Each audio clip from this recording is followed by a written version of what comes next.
And good evening. Welcome to the Deltahead stream. I am James Howell, and tonight we're doing part 3, Fatal Frame 4, Mask of the Lunar Eclipse. And this is quite a knuckle-cracking game for me. Knuckle cracking isn't quite the word. That kind of sounds a little macho, like when you're going to play God Hand or Devil May Cry. This is the wrist wringing. Crying in under a blanket in the hallway, kind of hand gestures. But yeah, so looking forward to that. Fortunately, we are starting out with, I forget his name, but our noir detective who has a special flashlight that is effectively a gun for ghosts in Fatal Frame, finally leading into the projectile... It's not projectiles. I mean, light kind of is a projectile because it is something. It is matter going at something. Anyway, it's leaning into that. So yeah, so it's going to be a good time, and I'm looking forward to it. Pre-game show, not a whole lot this week, honestly. I started this. Ruth Ozeki, who you might remember from a previous stream, who wrote the Book of Form and Emptiness, which is extremely good, and I highly recommend. This is a novel of hers that I picked up. I think I got this for Father's Day, I think. And yeah, it similarly switches between perspectives, narrators, and they're sort of broken apart in time and perspective. And so yeah, it's doing a lot of things that I really liked from the Book of Form and Emptiness. And it's interesting because this is introducing for a... It's introducing a lot of words that I know in Japanese from just video game stuff, and the kinds of pop culture that you just sort of interact with by consequence. She's introducing a lot of those words for what I think of as kind of like a Book of the Month club, who is not into video games, and if they are, it's probably on their phone, and not something that they're particularly paying attention to the developers of, or something like that.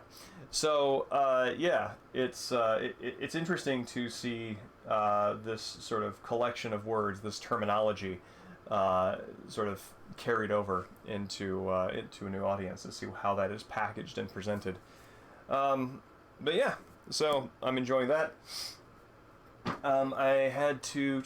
What did I do today? I went to Pink Gorilla Games in the University District of Seattle, and I got a new charger for my Nintendo 3DS because I decided that a good thing to follow up the silver case with would be...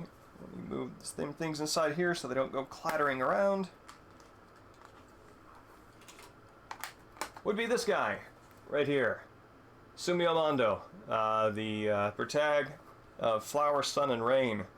And as you can see from the sticker here, let's see. Yeah, I can show you that there. Let's see if that comes through okay. $20 new. So I paid $20 for this game brand new, and it now resells for something like $200 with the full packaging. And this creates a kind of crisis for me, even though I have this game, and even though it is nice to think that I own something that that would go for a lot if I were in a pinch. It is also a little distressing because as somebody who does not buy games to resell them, who buys games to enjoy them, and then to refer back to them as needed, because it's part of my work, should I lose a copy like this? Should it get broken or something like that? It will be hell to replace, and that is basically going to send me scurrying to an emulator to get that going for the information. But it is nonetheless. This is a really cool little game. If you get the chance to watch it or to play it through whatever means, it's stylistically different from the silver case. Leans into some more of the silliness. I think of Suda's silly side is coming out whenever it touches pro wrestling, and is sort of like darker, more brooding side whenever it touches noir. So yeah, Flower, Sun, and Rain is a good game. Also, it is 20 times more understandable, having played Silver Case and knowing who the characters are and many of the ideas from that game. It clearly exists in the same universe, takes advantage of many of the narrative and fiction, of the sort of fictional things established from the earlier game. So it's refreshing to play on that front as well. But yeah, that's really been it. It's been a week of life and caretaking because this household is getting sick. Good times. So this stream might be the last time I do something recreationally before I come down with my own severe cold. I feel aches in my back, so I suspect I suspect the onset has begun. But with that in mind, we can fire up Fatal Frame. 1 second.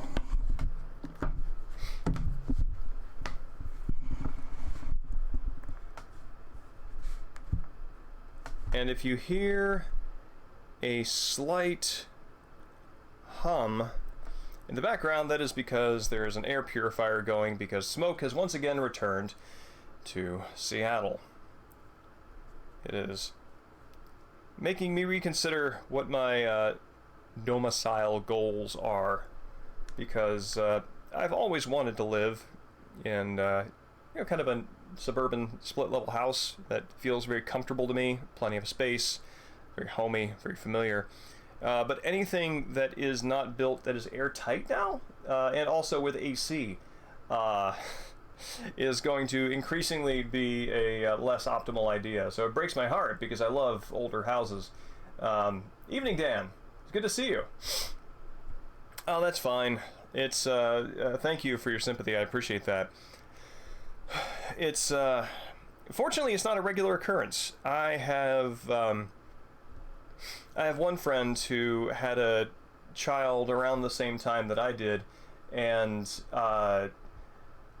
their child has gotten sick very frequently, or either their child gets sick, or she gets sick, or husband gets sick, and it's just sort of like this constant round of being sick.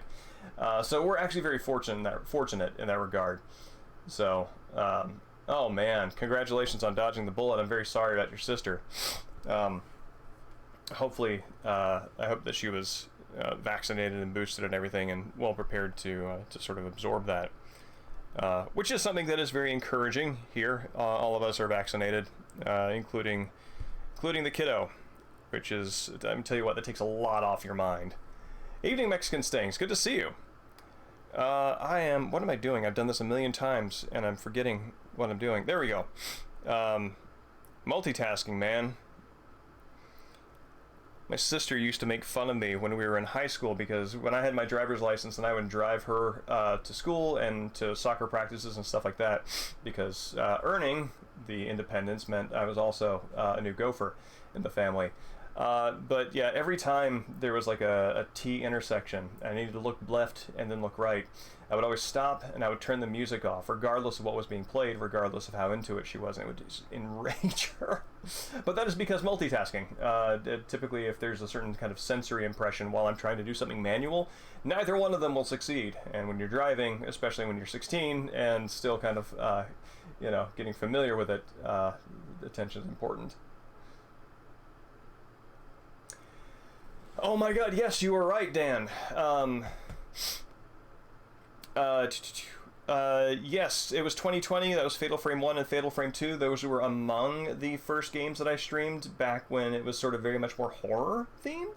No, Mexican Sting. I did not get coronavirus. That's it. Sorry, the alcohol kept popping in my head. And I'm like, I don't have that either. What am I saying? No, I'm coming down with some sort of cold, and I'm right on the verge of full-on having it. So it's just enough to start interfering with, kind of like sinuses and pressures and things like that, but not enough to sort of like impair completely. So this will be good. The adrenaline from Fatal Frame will open up the sinus passages and get things going. But that's enough about sinuses, at least at this point in the stream. Let's see. I'm hoping to kind of return to that, Dan, in the short term. After I do this game, I want to do Alone in the Dark the Wii 360 remake. Let's see, let me get this over here. Oh, let me turn the audio back on. No. Okay, cool. I'm hoping to do Alone in the Dark for this. It's a horror game, and I'm really interested in kind of picking up that moody adventure game vibe, but also I remember being extremely broken, and I know that on the PS3 and 360 they later released patches to fix, you know, kind of like day one patch stuff. But the thing about the Wii is it didn't have an internal hard drive, so there was no way to deliver a day one patch, meaning the stuff that was on the disc and broken remains broken, and that excites me. That excites me very much. Having seen the difference between a disc release versus disc release plus day one patch, the disc release is infinitely more fascinating to me once I am approaching it from a head point of view rather than an experience point of view. But yeah, Mexican Sing. I talked about this book right here, which is A Tale for the Time Being by Ruth Ozeki. I talked about one of her other books, The Book of Form and Emptiness, in a previous stream, and this one is doing much of the same things that are very good. Yeah, the patched version, I mean, they do a lot of things that just a lot of bug fixes, honestly, and bug fixes, a lot of collision stuff that kind of goes awry on the disc version. Those are the differences that I remember. To give due credit to the team who built it, I am deliberately playing the one they couldn't fix. So this is not a reflection of their intention by any means. The other thing that I mentioned is Flower, Sun, and Rain, which is another game I'm playing off stream, and I was pointing out that this is how much I paid for it when I got it at EB Games, and that was when it was new, and it now currently resells on eBay for something like $200. It's ridiculous. So yeah, never get rid of anything game-wise. This has generally proven a good rule. Every time I've gotten rid of something that is a video game, I've always needed at some point in the future, and it has always, like Twin Snakes, right? I sold that back to EB Games for like a $30-$40 credit back when I didn't like it, and then I rebought it like a couple of years ago for $120. That's the way this stuff is going. And it's a really weird feeling that you could actually be, because of cost, shut out of your own nostalgia. That is a weird reality that we live in. So let's see. Cool, we're gonna bump that up. I did a little nudge on some audio. Please let me know if the balance is off.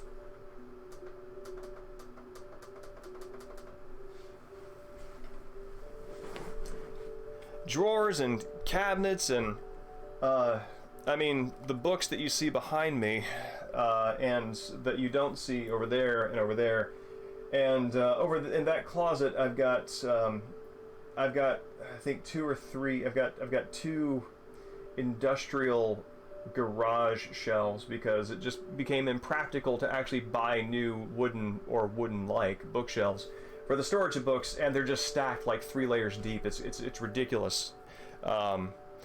And that is all because, as a scholar of any stripe, you wind up needing these things at some point. So it's not about, it is of course about, have you read it? Do you enjoy it?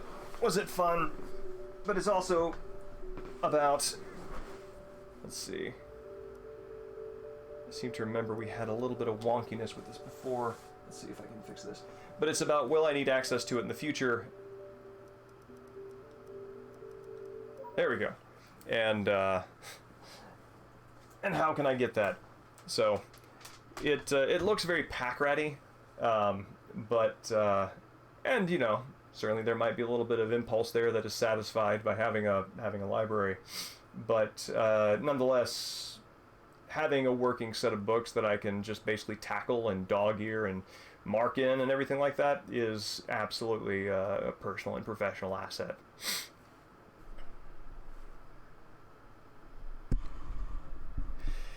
Yeah, well, and that's Dan. I hear you. That's one of the reasons why, like I said, like in that closet over there, these are stored very unceremoniously. These are not on display or anything like that. And some backup game hardware, PSX and PS2 type stuff, peripherals, the gun cons. Those are, I mean, it's, again, like super unceremonious, as neat as it possibly can be, thrown into a plastic bin, that sort of thing. So, there we go.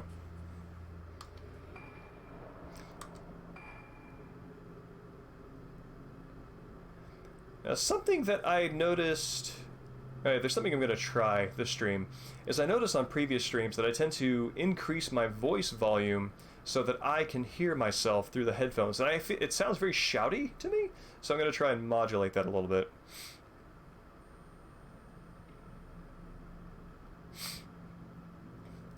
Yeah, there's also, you also wind up with these little, I think of them as the book equivalent of fairy rings. You know, those, when you see the mushroom caps growing in a circle in a field, indicating the larger organism underground. There is something similar to that with books, I think. Like I'll show you what the Wii sensor is stacked on. So this is a nice snapshot from, I want to say about 2-3 months ago. So there's Lone Wolf and Cub, number 9. There's Dante's Purgatorio. There's Donald Hall's edited volume of Claims for Poetry, a really good one in here by A.R. Ammons, who is a favorite. And there's Cockatrice and Lamprey Hay, which is a Middle English cookbook, actually, with a translation. And, yeah, here, I'll give you a look, see if that'll show up.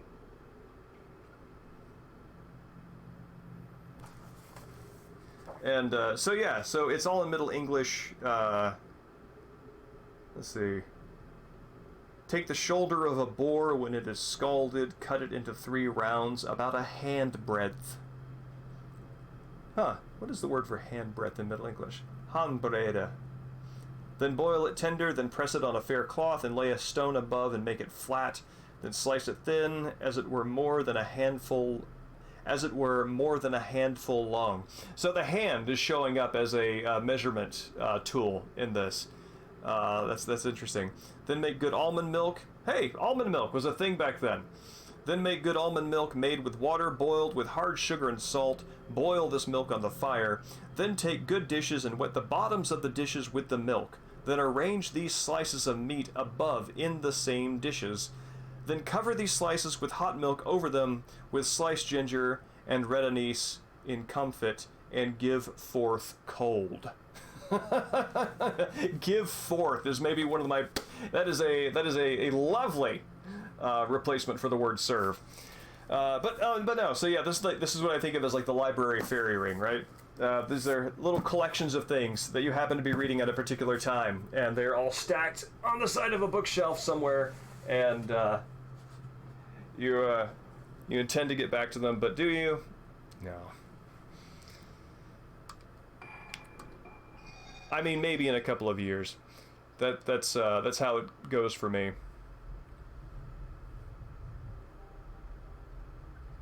Okay. Library card is great. Mine is, the library cards around here, I have one on my keychain, and that's very cool. Unfortunately, it's starting to wear off. The plastic has worn thin.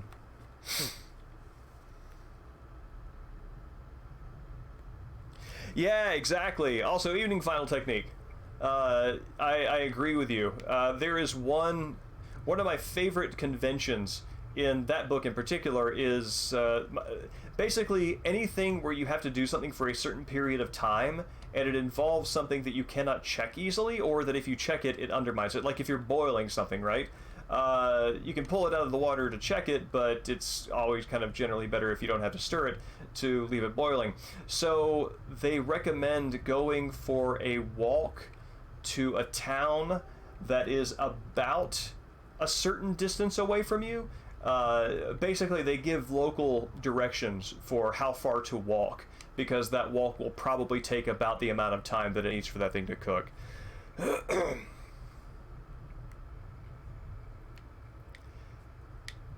I think, well, Dan, Dollop has an interesting problem because Dollop is something that shows up in both imperial and metric, and neither one of them has really the same definition. And frankly, I don't think either one of them is ready to give it up. I'm making that up completely.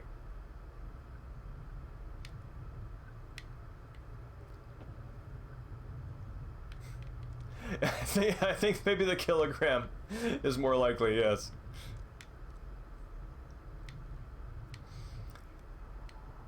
I know I've mentioned recently on this stream what I found out about... Is it in this other room? No, it's not. I know I've mentioned about what I found out about the how the NIST, the U.S. government institute that ensures that everything that measures an inch is in fact actually an inch. They have 60 meter long underground tunnels where they stretch out tape measures and use lasers to make sure that they're the right length. That is one of my new favorite things.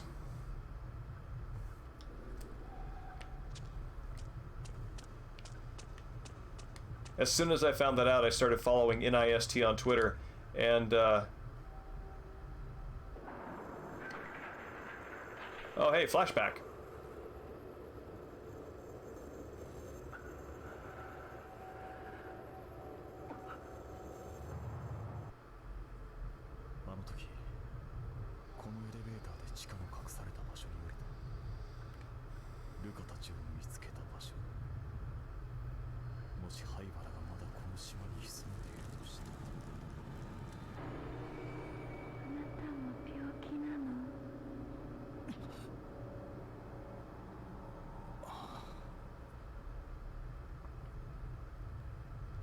I think something that's maybe a little more unsettling than ghosts that are maliciously out to get you are ghosts who are present and say innocuous things that are clearly referencing something that only they know about, and I find that distressing.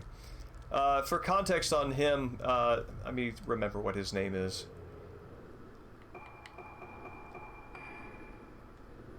Let's see.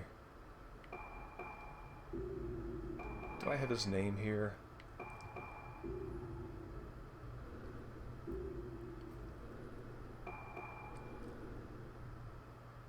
Because the name that is showing up on near his profile there is absolutely cut off by the edge of the screen. Anyway, this guy is a cop and or a detective rather, and he was on this island a couple of decades prior, following up on some like kidnapping cases, and he found several girls who had been kidnapped and were staring up at the moon, apparently wearing these creepy masks, and he rescued them from this mental hospital. And it seems that ever since, Haibara, who was the junior of the Haibaras running this institute, is some sort of Moriarty to his Holmes. So now here he is back on the island in some more informal capacity, seeking justice. You could kind of tell that his previous presence was a little more official because he's wearing a suit, however open-collared it might be, and now he's just here in something a little more comfortable. Or no, he's still wearing a suit, but the sleeves are rolled up. Doesn't have time for your uniforms.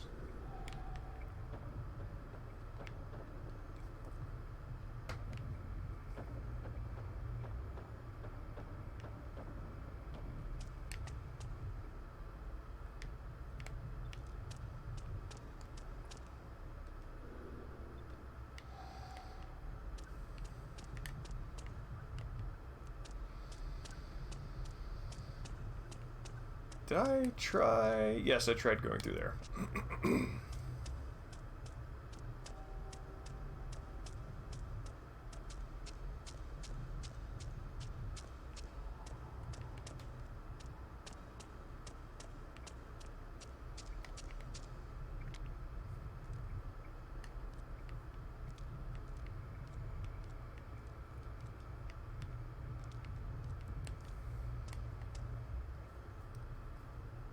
It's interesting. So, looking at, I'm just noticing the controls that they use on this. They didn't.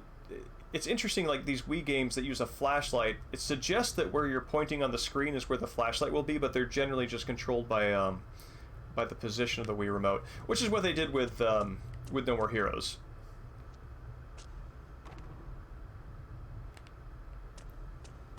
And which I think makes sense and is comfortable.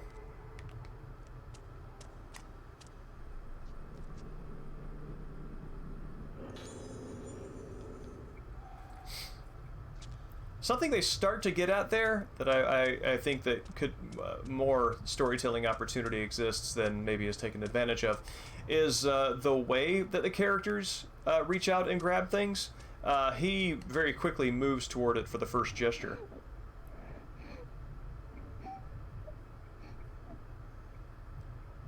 My god, is that Madoka again crying behind another door? He's having a rough time. But yeah, the ways that they reach out to grab things and the level of confidence that they show. He kind of like drops right down to it.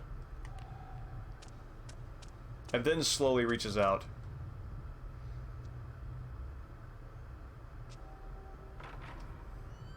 Though I have a feeling that the speed probably owes a little more to, well, I mean, it's a loading function than anything else.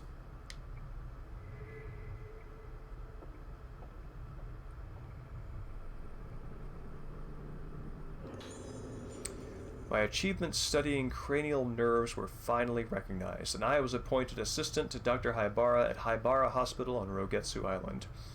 Dr. Haibara is the leading researcher on Luna Sedata syndrome, which is a memory loss condition particular to this island. As far as I can learn from the available materials, the Lunar Sedata syndrome is a mental disorder consisting of memory defects and other symptoms such as sleepwalking. But many things about it are still shrouded in mystery. Why is it limited only to this island? What causes it? These questions are still to be discovered. Technically, I think these questions are discovered, which is why you can ask them, but... Dr. Haibara's approach to Luna Sedata syndrome is unique, and many of his treatments are unprecedented. Among his original methods is music therapy that makes use of the so-called lunar melody, which I feel will cause a stir in the world of psychoanalysis.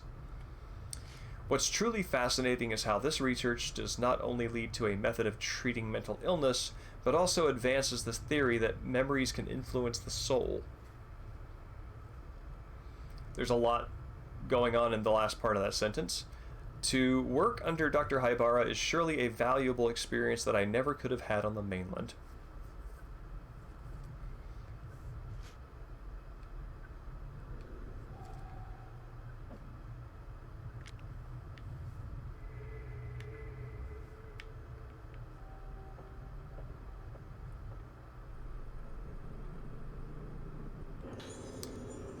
Chart.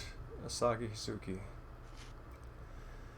Age 6, Haibara Hospital, 2nd floor. From the typical behavior of being frightened of mirrors and the reported symptoms of memory impairments, she has diagnosis is Luna Sedata syndrome. The degree of the condition is severe. Under the instructions of Director Haibara, there are plans to perform a surgical procedure next week. The surgery for Luna Sedata syndrome has been performed twice on other severe patients, but no conclusion has been reached as to its effectiveness. As an early treatment method of the Luna Sedata syndrome, the surgery will be performed regardless. Details will be recorded at a later date. This is something I'm noticing showing up in other pseudo stories as well. Is kids being victims of things that are part of an adult world that's well beyond their control. There's the Shelter Kids program, the Silver Case. There's these kids who are patients in this hospital, which of course relates to this guy's story because he's here to save them. And then there's like that horrible amusement park and kids being kidnapped and like having organs sold and stuff like that in Killer 7. So yeah, that is a place that Suda seems to go to underscore the horribleness of certain things and certain actors in the adult world.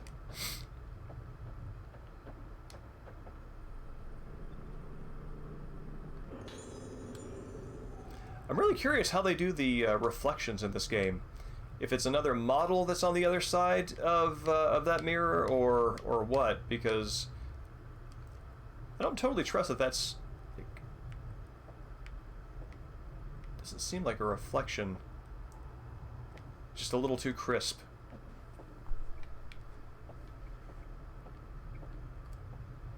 Killer 7 is another game that I need to finish on stream.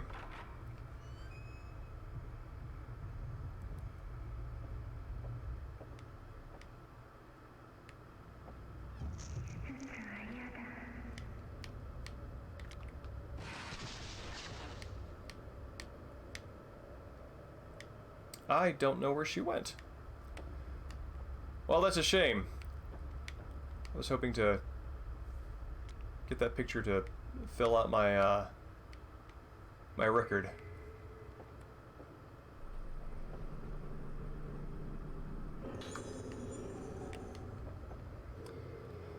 Let's see, what can I upgrade?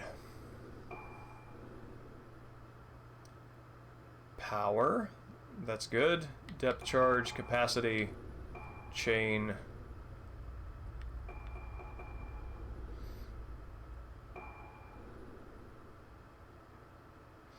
Okay. So this flashlight's basically like a shotgun.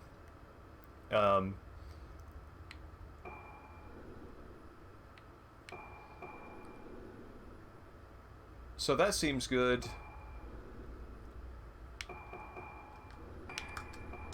That's a good first investment, I think. And this is another good first investment. Cool.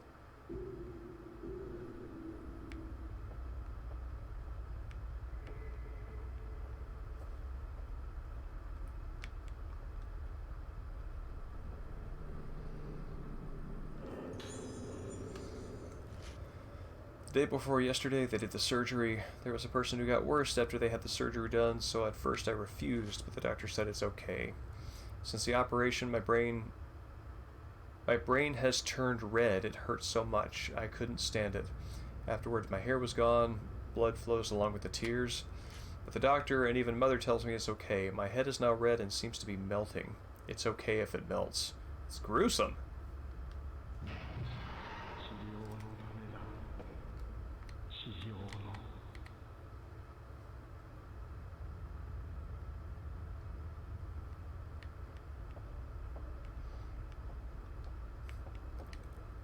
I expect that's probably the ghost of the doctor who did the surgery. Seems like somebody who's earned a good eternal wandering.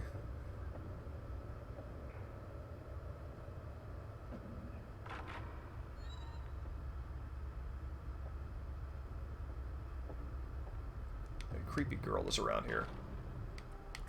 Yeah.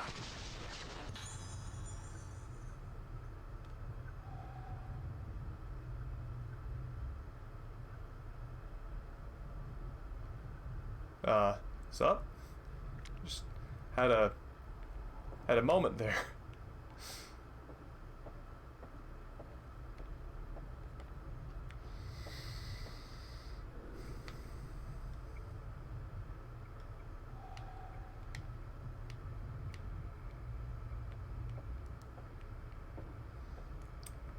What does my map look like here?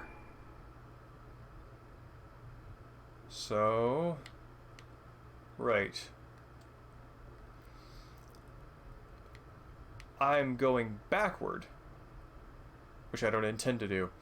So, turn around.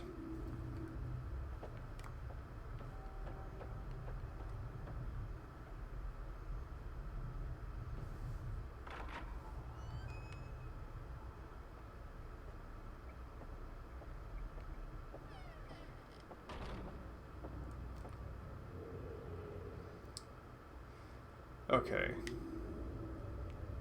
So, what's in this hallway? Oh, that's the boarded up door. Is that the same boarded up door? No, but it connects to this hallway. So there's a boarded up door over here, this one over here, so this hallway is not accessible.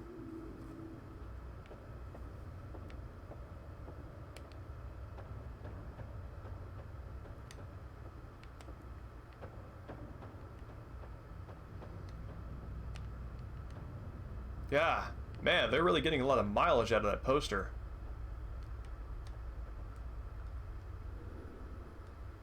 Why does no one comment on the creepy poster?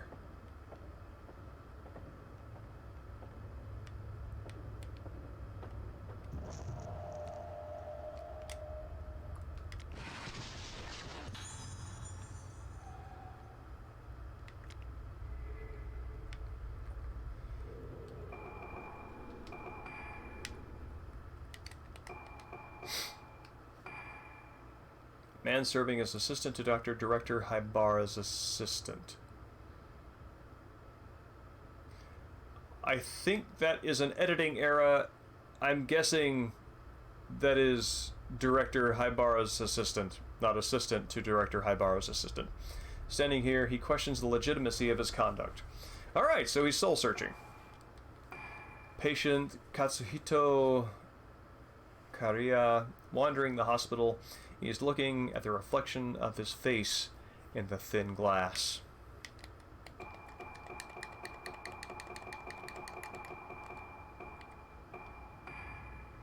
Long-suffering patient of Luna Sadata syndrome. He can't even recognize himself anymore. Oh, these are the ghosts that that we fought in the foyer.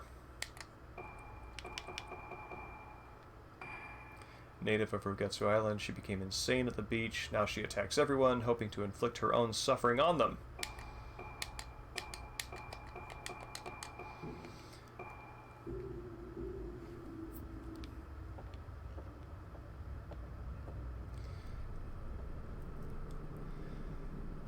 Dan and Mexican Sting, I have, and Final Technique as well. I'm curious, do you say the word foyer or foyer? Because, I have always said foyer, and I thought that foyer was a sort of faux fancy pronunciation, but apparently it is maybe even more correct than foyer.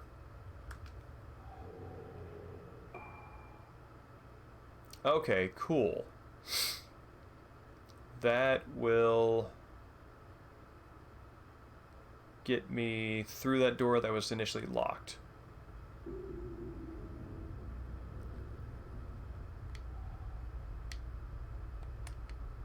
Oh man. There's a lot of snapping and crackling and stuff in the audio. You hear things dropping. Cool sound design. Very scary. Interesting. Ah! Oh no no no no! Wait, no, how? Stop! How do I, crap. Oh, right, I have to unequip this thing.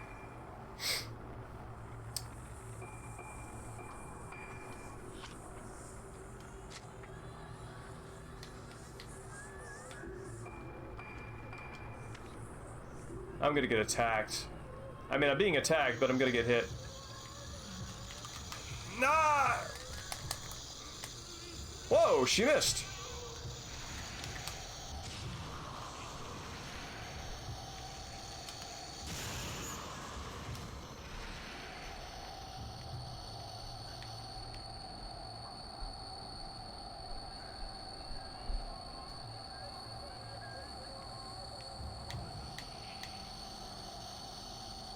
There she is. Whew.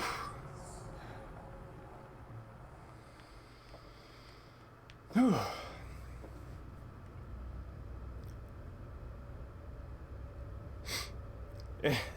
Dan, that is absolutely correct. Huh.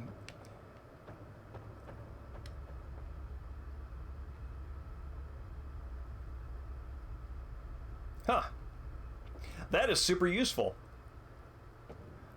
Like, a couple of possibilities suggest themselves to me. One is that foyer is more regional. Second is that somebody. This has happened at least with at least one word pronunciation in my life, that somebody pronounced a word deliberately wrong in a cute, fun way, and I heard it and thought that that was the actual pronunciation, so I pronounced it the jokey way seriously and thought that the serious way was jokey, which is I think what might have happened with foyer and foyer, which is interesting.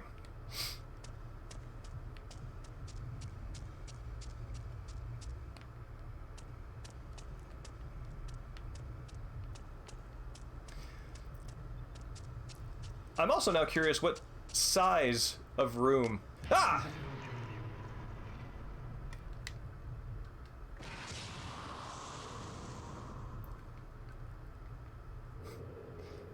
What size of room constitutes a foyer?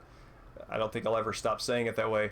Constitutes a foyer versus a front hall, which is also seems valid. Okay, it's the...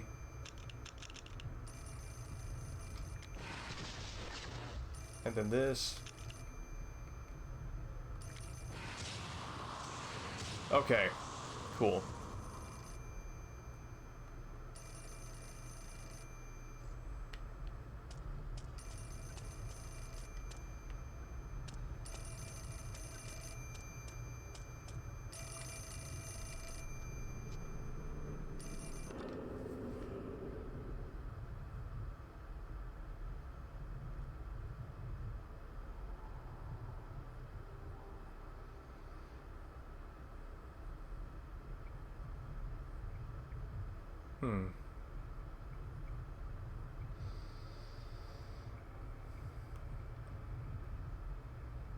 Interesting. So that is an interesting message for him to hear for a couple of reasons, one of which relates to a reveal for his story that I will not spoil, because I think it's going to be fun to come across when it happens. The other one is that is also, I mean, it's just that sort of like cyclical repeating history is a grasshopper thing. I always think of vestibule as a more public structure.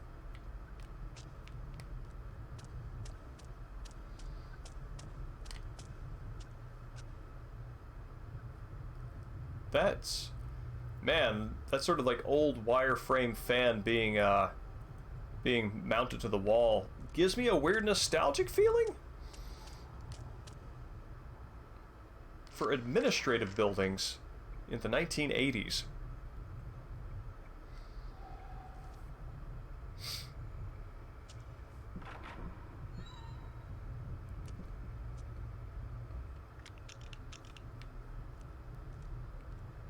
This should be a hallway that I'm familiar with from the other stories.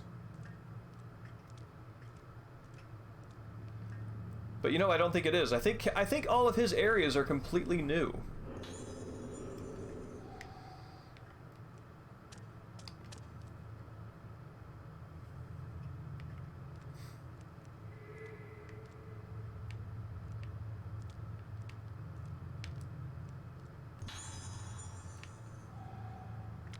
Be gone, weird child.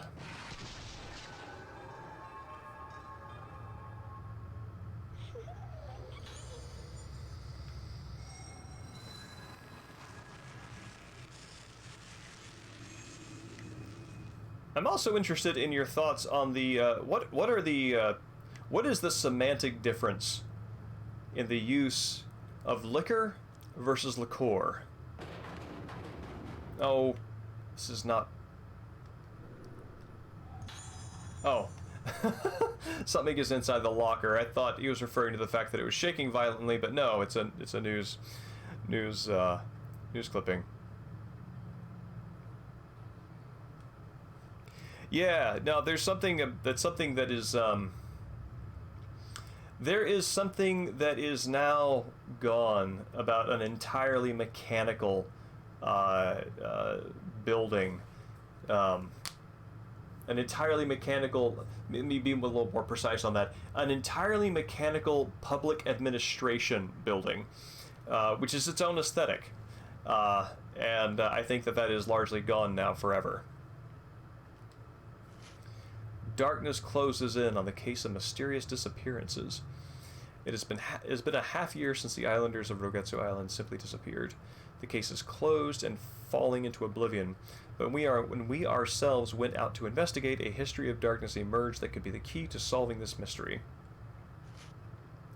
Mysterious disease, Luna Sedata syndrome. We first turned our attention to a strange illness called Luna Sedata syndrome that exists only on this island. Talking to a medical specialist, we learned that it is a kind of memory loss characterized by symptoms such as sleepwalking and dancing as if possessed. Return of the disaster etched into the island's history. According to folklorists familiar with the island's history, this syndrome has been feared on the island as a contagious disease since ancient times. Furthermore, there's a long tradition of large numbers of islanders vanishing. So the disease angle is interesting. Both because, this idea of disease going in hand with a supernatural effect or a supernatural manifestation of it shows up in a few other stories that feel like they are from the same genre. The most immediate one, again, because I'm doing a not intentional, but apparently a dive into Suda stuff lately, is Kamui, who is the murderous individual in the silver case. Kamui is more of kind of like a crime virus that activates in certain people. So this has kind of like a similar vibe to it.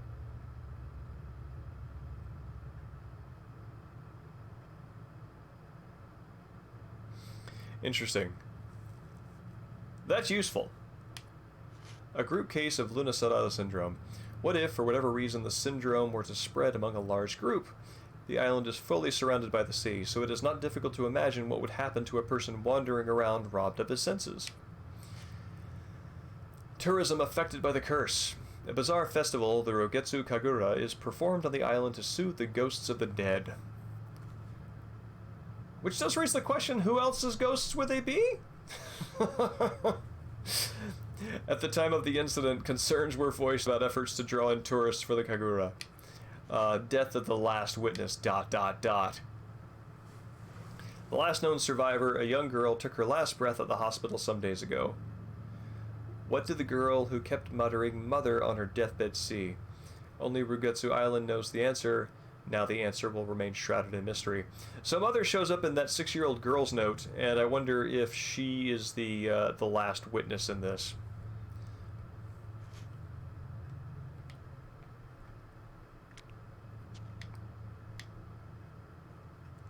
Do I... There we go.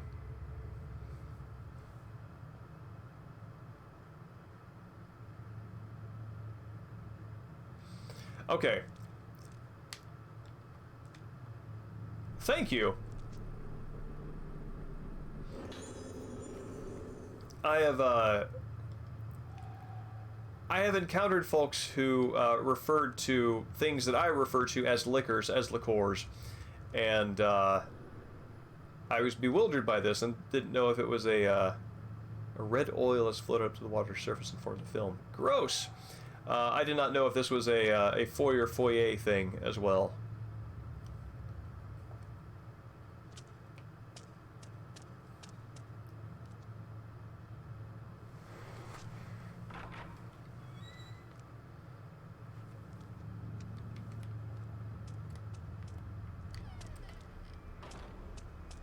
Ah!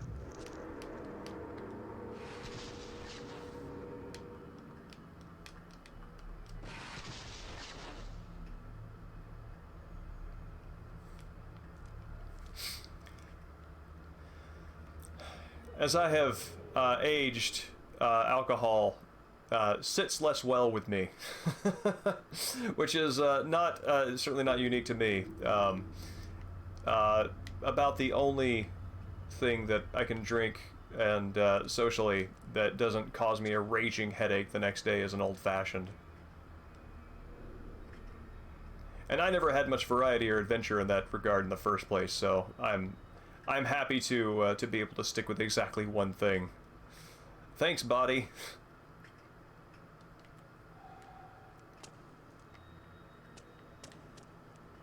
Which I think, I mean, has less to do with any kind of, I don't know, principle or teetotaling, and more to do with the fact that alcohol and drinks fall within the category of food generally, and food generally is something that somewhat bewildering. I have a hard time remembering what it is. I mean, I know what food is, obviously, but specific foods and remembering what they are and what they taste like often escapes me.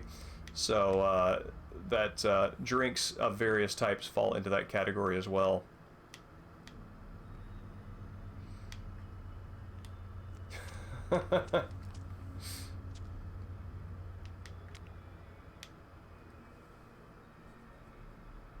Now I do see that there is an item here. Oh, this is it. Oh no.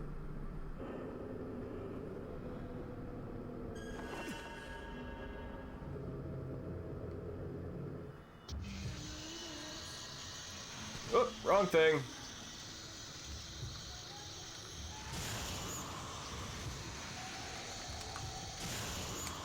Oh crap.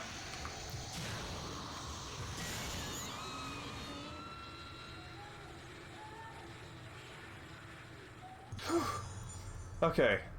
I was like, oh man, she's not staggering. I'm glad she didn't rush.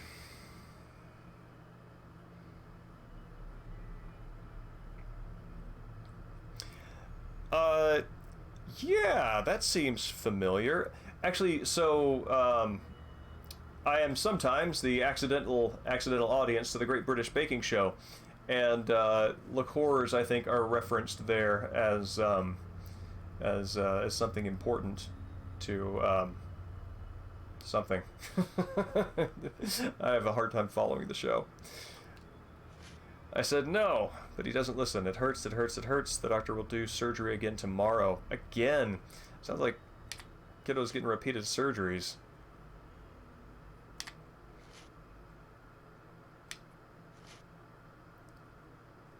It hurts. So much fun. It hurts the fun. Much hurts. The surgery is fun. It hurts. The surgery fun. It hurts. Hate fun hurts. Wow. That degrades towards insanity very quickly.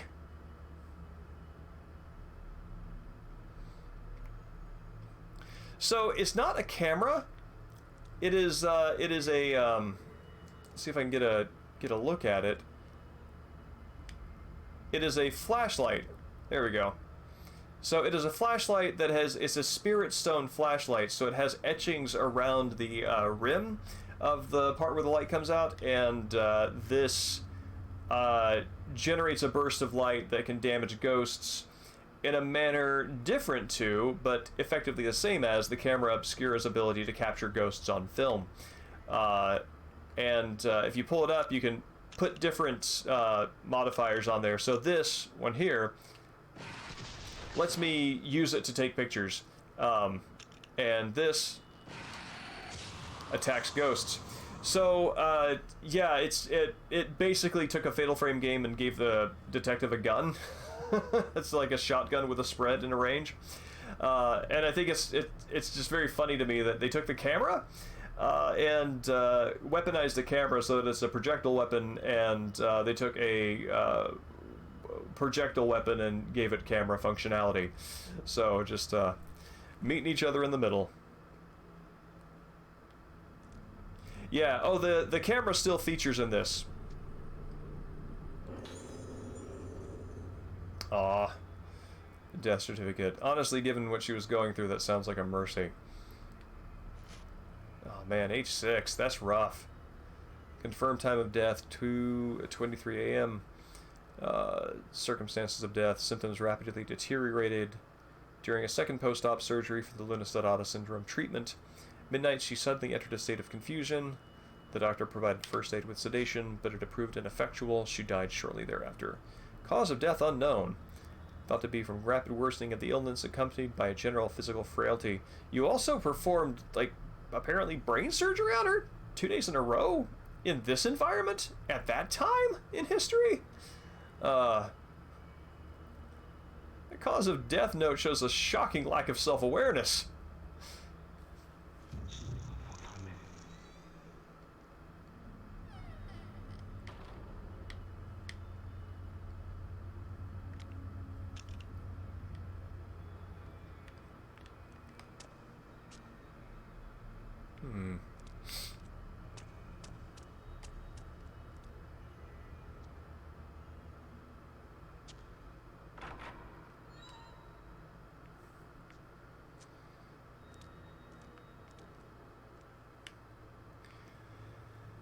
I feel like the room designs here are really leaning maybe a little too heavily into obstacles that you would find in this environment arranged in such a way to create little mazes or to break spaces up. Oh no, I see him, I see him. Ah.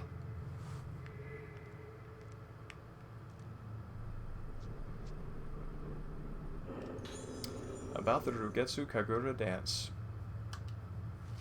Every 10 years on Rugetsu Island in October, a ritual called the Rugetsu Kagura dance is performed. Its exact origin is unknown, but the festival has been passed down by the people of Rugetsu Island, expressing interaction with the dead, a tradition with the intention of remembering the deceased. The masked Utsuwa, the vessel, who is the central character, and the 5 shrine maiden girls called Kanade, the instrumentalists, play music through the whole night of fantastic Kagura dancing. Each member of the audience observing the Kagura dance wears a mask and holds a candle in their hand. For a long time, the festival was shrouded in a veil of secrecy, but as of 30 years ago, it has been open to visitors and tourists. This festival that occurs once every decade is very important to the islanders, and it is said that any islanders that have gone far away from the island always return on the day of the Kagura. The day of the Kagura.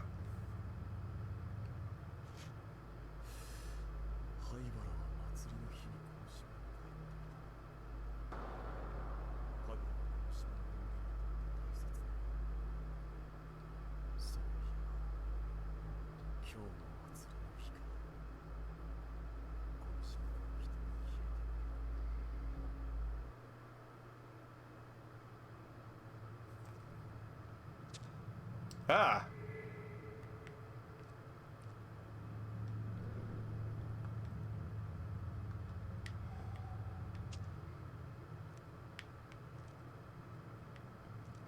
In general, I would not read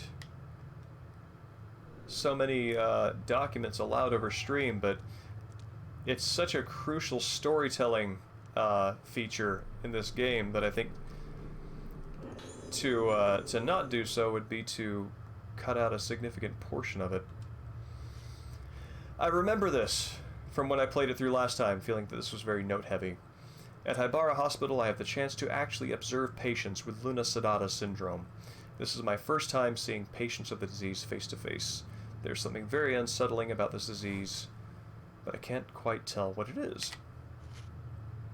With Lunar Eclipse syndrome, a patient's memory and self-awareness deteriorate in such a manner that their whole personality breaks down. Ultimately, all of the patient's memories are forgotten, they become unable to do anything, and die. Before that stage of the disease, most patients choose some other more natural form of death.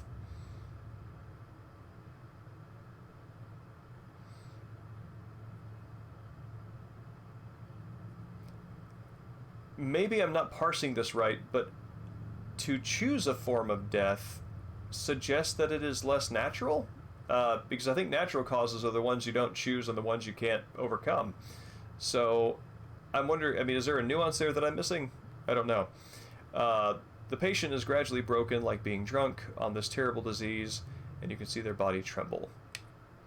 Even Dr. Haibara himself, who thinks that the Lunar Eclipse syndrome endemic is a unique disease, cannot quite grasp a decisive treatment. The doctor's treatments focus on surgery and folk remedies, confronting this disease with many different cures. Tomorrow I plan on researching these treatments in more detail. Small iron key.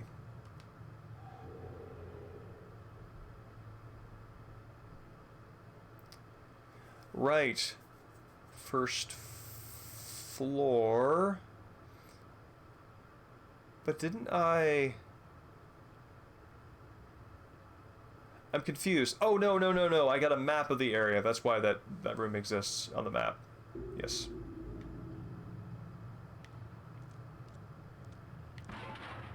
Yeah.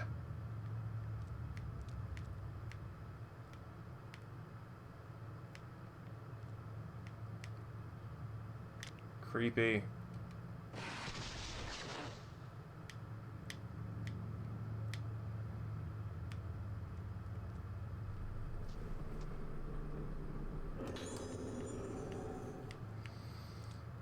What can I do for my camera here? This will get me nothing.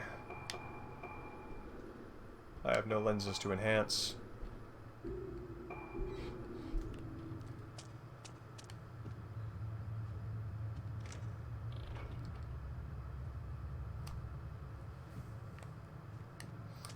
How's my health? Alright, this guy's doing alright.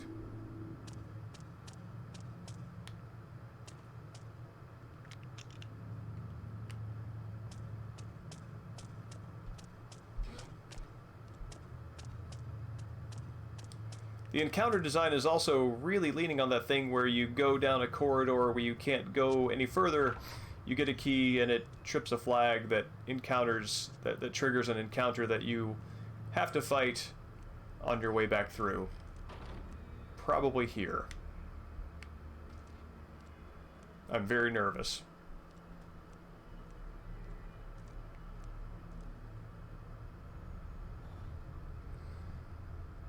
Ah!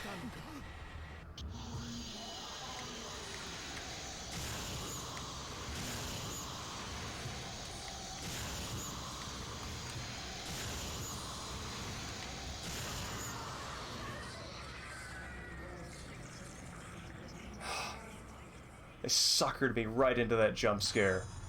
My eyes were focused on the far wall, and as it was going toward the far wall, that's what I was focusing on. That's like right there. So it's a good trick to get you to focus on it, to get you into it. But good God,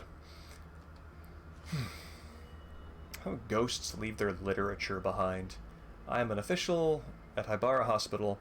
This is my disposition about the kidnapping incident that occurred some days ago. From the well outside of the hospital, I heard an echo of a child's voice. At first, I thought I was hearing things or imagining it, then I began to hear the voice more and more clearly. A tearful voice and a different, hollow, moaning voice. It's those children, the children that were kidnapped. I can't stand this anymore. Hurry before it's too late. Even as I write this, those children are being destroyed. Please investigate this hospital as soon as possible. Thank you. So this sounds like a note that the detective would have received as a tip-off to come here and look for the girls.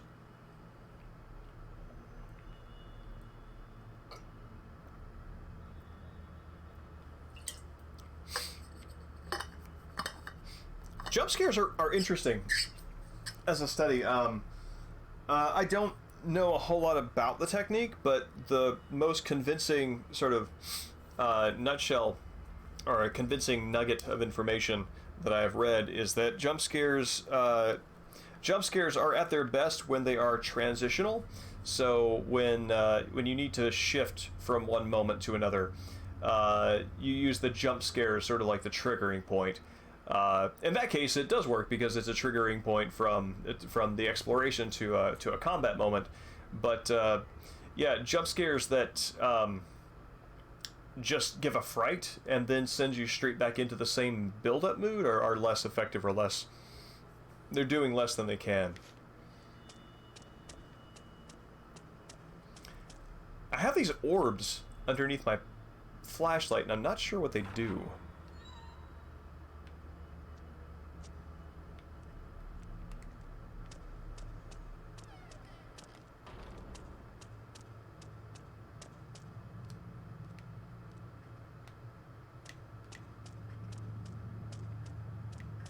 Ah!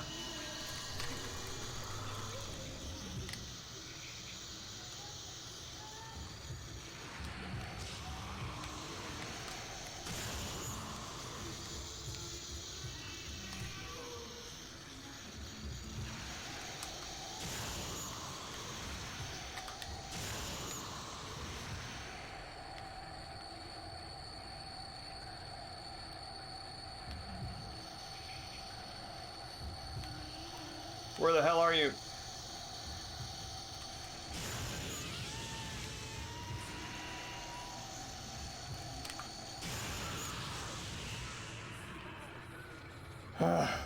Oh no, no, what? How?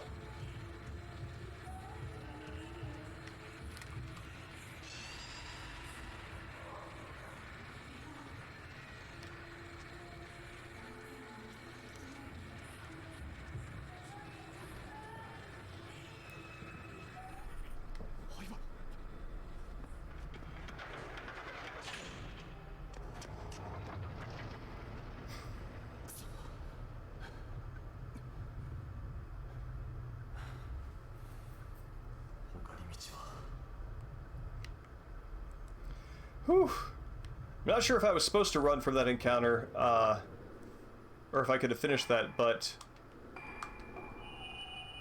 I'm fine with the path I've chosen.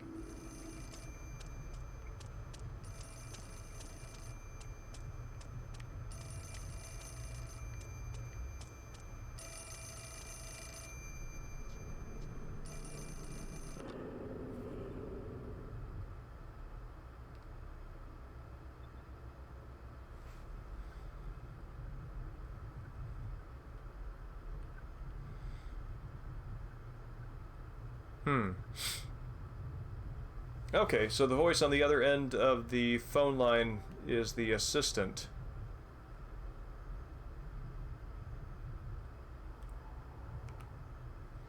So he's the one who reached out to us. Ah!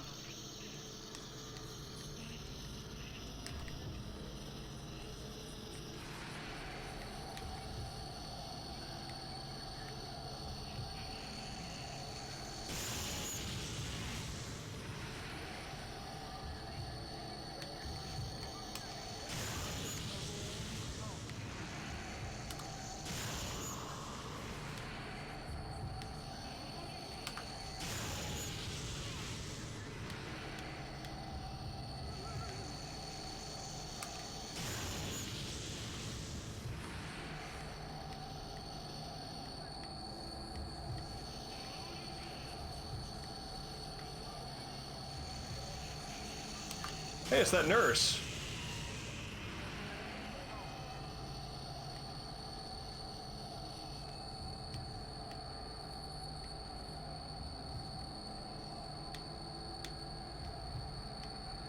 Where the hell is it? There it is.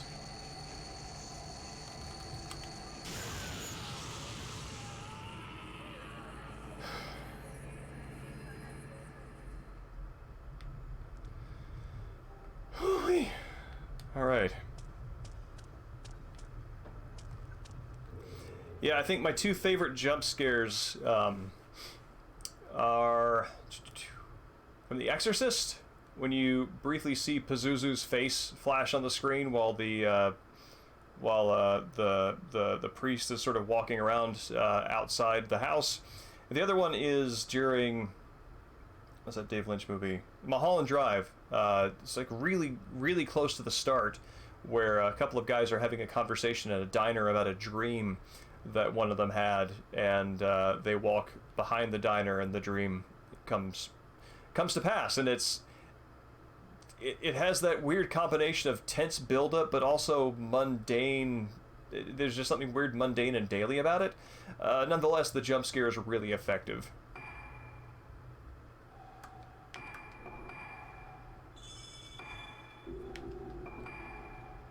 Okay.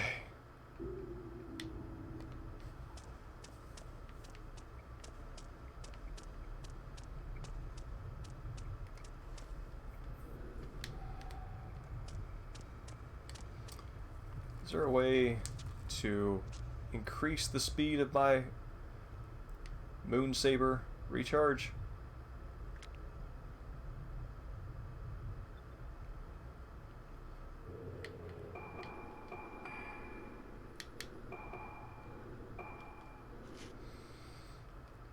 Upward, shine higher, lower.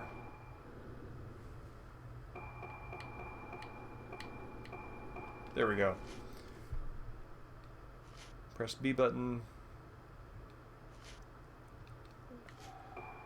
Okay, I need to know about those little those little blue orbs. I've been thinking about that lately too. I don't remember where or when it came up, but oh yeah, Dan, there is a pretty good concept art picture of the camera obscura. Actually, one of the camera obscuras in this game. There are actually two of them. You know, Lost Highway is one that I actually have not seen.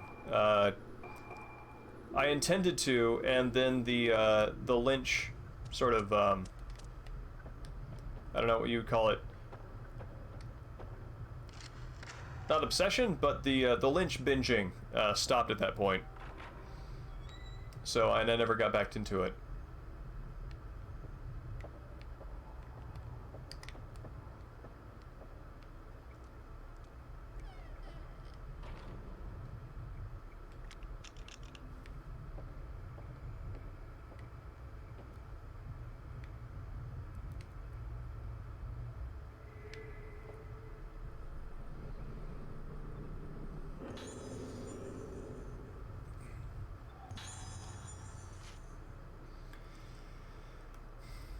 I've been thinking about Twin Peaks: The Return again, about trying to get hold of that to watch it again.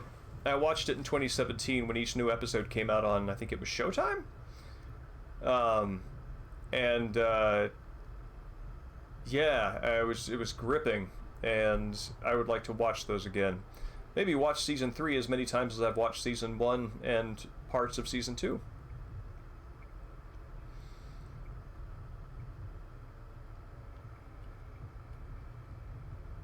I agree, Dan. And yeah, Mexican Sting, totally watched Twin Peaks. Twin Peaks is actually set. The setting, I think, is further north from here because they're close to the Canadian border. But the actual locations are about 40 minutes away from here. So it's the landscape. This is Twin Peaks country, basically. And as somebody who connects with that imaginative world and finds it sort of very compelling, that is indeed an eerie thing. The Straight Story, I have never heard of that. In minor cases of Luna Sedata, fragmentary memory loss and behavior similar to sleepwalking can be observed. Characteristically, the symptoms vary with the waxing and waning of the moon. When the moon is full, the patient's condition is stable, but there's a tendency to go outside and seek the moonlight. Around the new moon, the patient becomes more unstable and increasingly frightened. Oh, this is interesting. So the Spirit Stone flashlight, as it charges up, you can see an image of a full moon on it, and its power meter is a moon. So the Spirit Stone flashlight soothing the ghosts would be some sort of equivalent to the living patients going out and looking up at the full moon and finding satisfaction. And finding, the satisfaction is a weird word for it, but finding peace. Once Luna Sedata was called moonwalking. That's unintentionally funny. Or haunted walking, which seemed to be derived from that behavior. In severe cases, the patient loses all memory but remains attracted to the moonlight and seeks out windowsills and rooftops. Then the patient bathes in the moonlight. More lucid patients describe the feeling as momentarily regaining something that they've lost. A person who has lost their memory will always look up to the moon. What an interesting truism that sounds like. Such an odd symptom can surely happen in a psychologically disturbed individual, but there is no explanation why a group of people would display the same symptoms. Since this is a peculiarity of Rugetsu Island's cultural sphere, there must be a relationship to its beliefs and customs.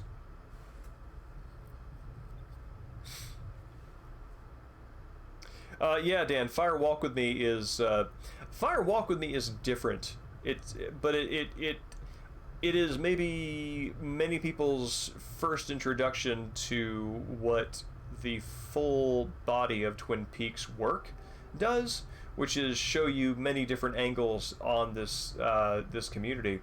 In fact, I mean, Fire Walk with Me is kind of like one of the subplots you know, every episode has maybe like 3 or 4 subplots sort of prominently going on at once in good soap opera fashion. And Fire Walk with Me is like if an episode took one of those subplots and made it much bigger and much more involved than the others. So yeah, that's interesting. It also really goes into the Laura Palmer aspect, which is just sort of hanging around in the background, I think, much more in the series, and given less specific attention. Uh,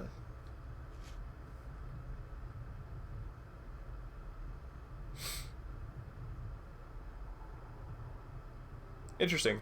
I actually heard that Lost Highway was unlynchy because it is in many ways.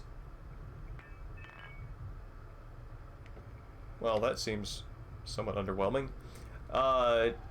Because it is a little more conventional in its structure.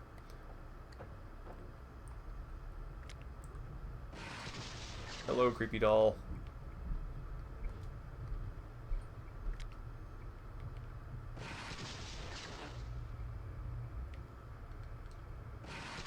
There we go.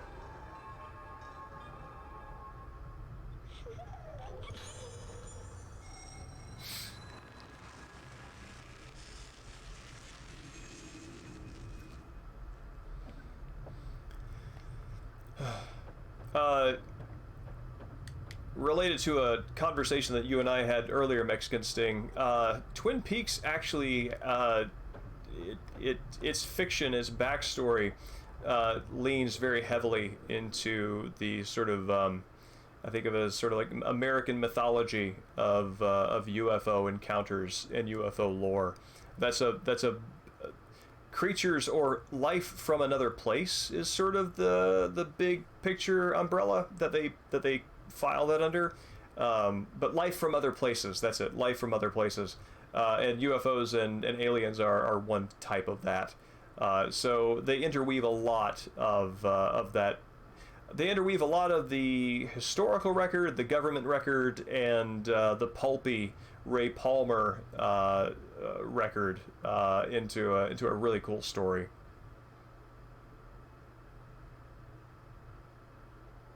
Interesting.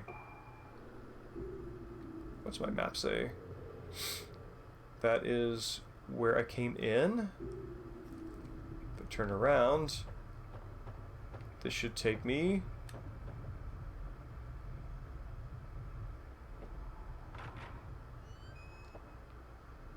through here.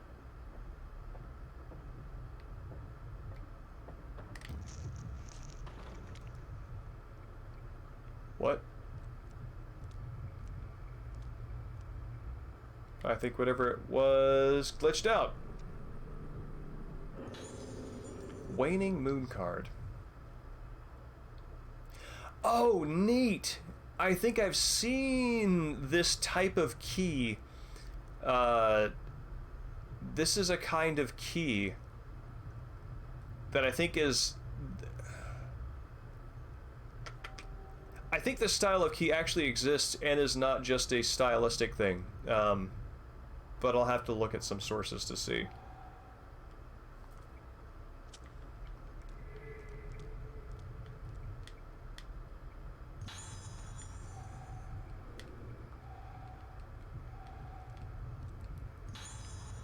All right.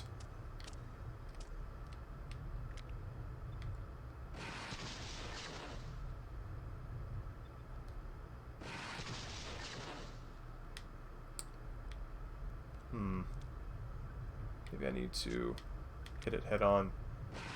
Yeah, there we go.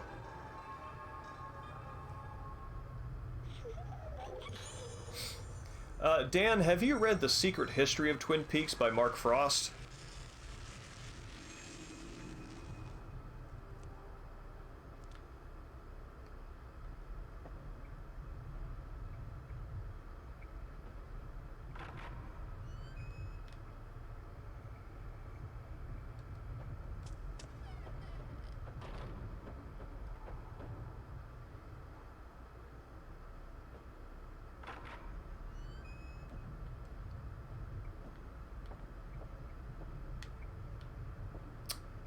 Is this a hallway?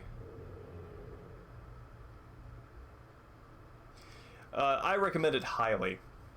It is,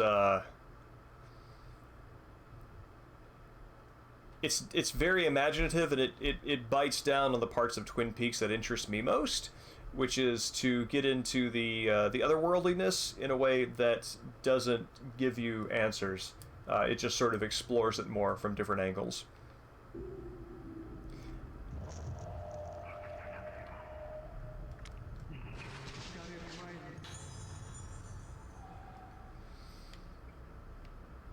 It also, the audiobook version is also, the audiobook version is exquisite.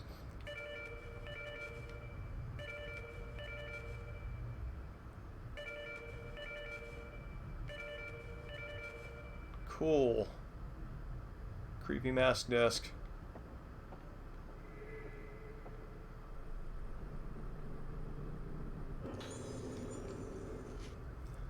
Daily treatment of Luna Sedata syndrome. No, I am not. I did not know he had one. While we are making progress with Dr. Hybar's treatment, the methods are so different from the accepted medical standard that I feel quite confused. Dr. Hybara tends to use his own unique methods, as well as honoring the island's customs and using traditional treatment methods. This is especially true for treatments with their own special utensils, some of which would be unthinkable in other hospitals. What leaves me in even greater discomfort is the language used in this hospital, which bears no resemblance to proper medical terminology. Sounds like the assistant came from med school and showed up at like a super culty mental hospital. Patients in a progressed state show fear of mirrors, water, or other items that are able to reflect their faces. Judging from their behavior, there must be moments when the patient feels that it is not his or her face that is reflected in the mirror.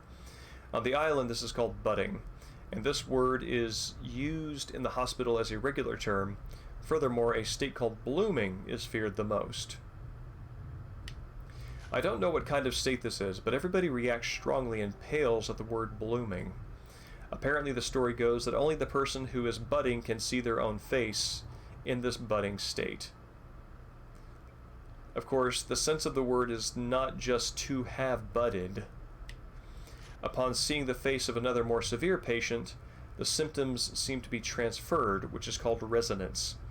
But surely this can't be so extreme. It's difficult to imagine, but there might be a contagious form of Luna Sedata syndrome. So, budding comes before blooming. Blooming freaks everyone out.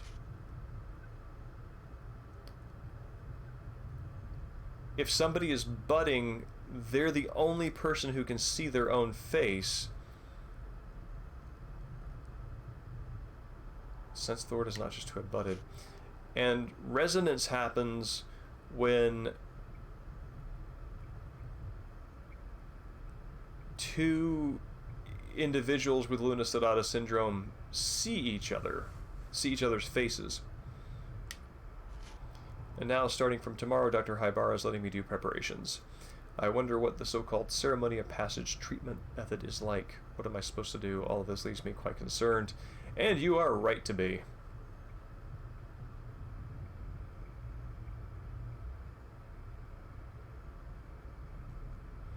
Oh, neat! Yes, Dan, it features many of the original cast members. This also got... what's his name? The guy who plays Dr. Lawrence Jacoby, who's got the big Hawaiian sort of theme to his office. His actor does an amazing job and sells me so much more on that character than the original show did. And Michael Horse has an especially moving appearance that is effectively a detailed history of the takeover from of the Pacific Northwest from Native peoples, and it's extremely well done, and I recommend it highly.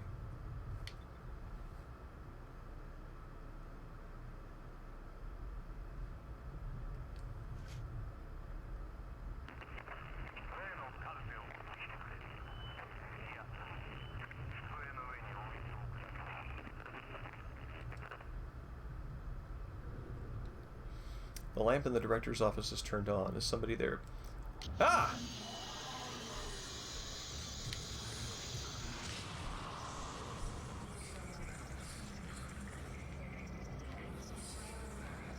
I don't like it.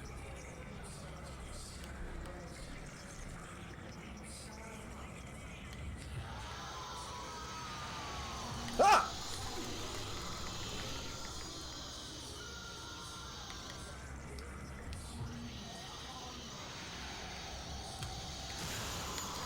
Yo, dude!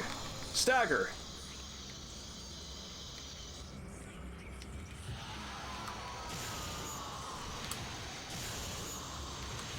Whoa, he's using a Spirit Stone flashlight on me!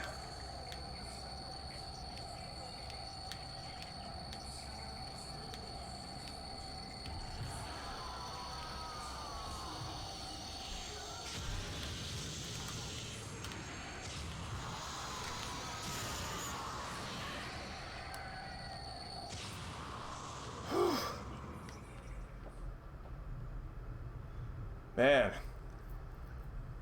I didn't expect him to rush me. And I'm also, like, it's wild. So he has a Spirit Stone flashlight as well. And he's treating me like a ghost? So that's interesting.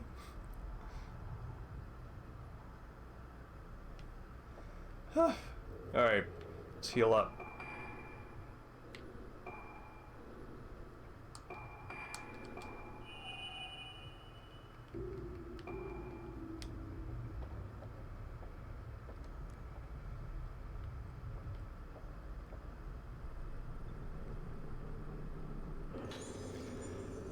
Cloudy moon box. There's a box with clouded moons carved on it. It seems to have some mechanism and won't open. The pattern shows a waxing moon and a waning moon. There are 2 grooved slots in the side. Well, I believe I am halfway there.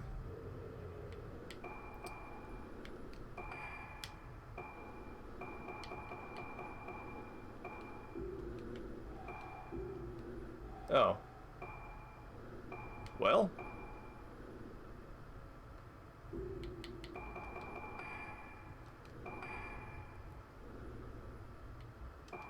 Huh.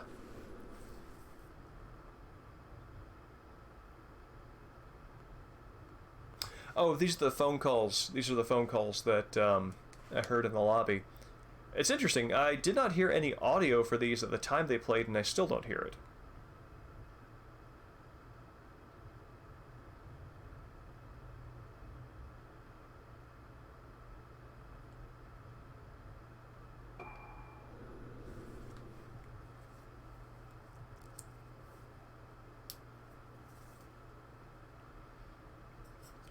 So I'm guessing that the person the ghost who attacked me with the Spirit Stone flashlight is probably the ghost of the assistant, who sort of well-meaningly trapped.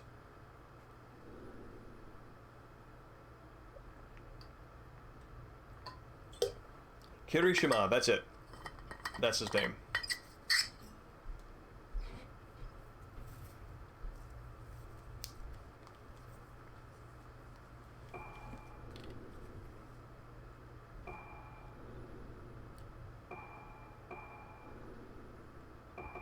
Oh, I didn't listen to this.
Deep recording of doctor's questions.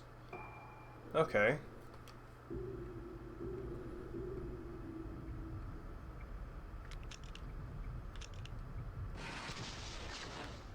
Oh, we can get this.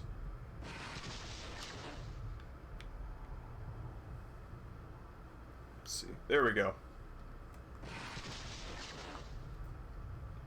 To tilt. There we go.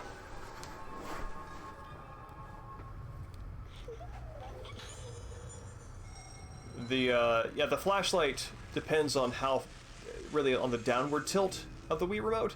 So you actually really have to really bend your wrist to get that view down there.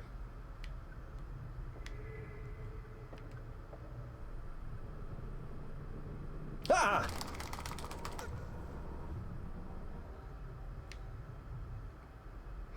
That was mine.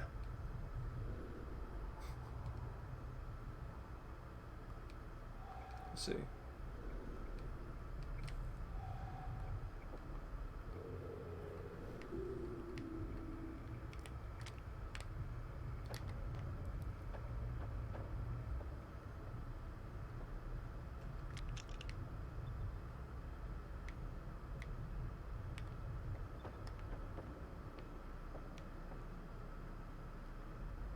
Evening, Dream Bombs. Good to see you.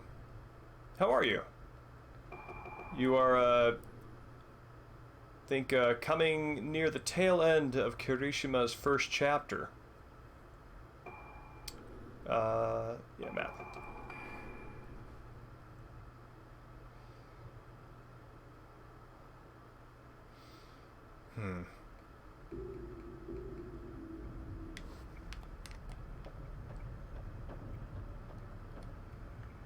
So I'm quite nervous, and I want to go save, and then I'll finish running through this hallway.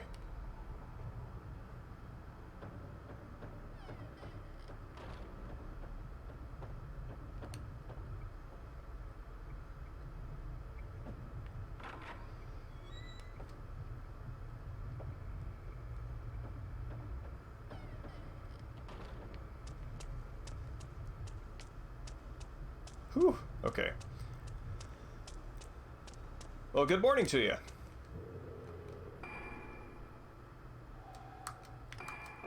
Actually, you were in. I had you in mind when during the pregame show I mentioned that this.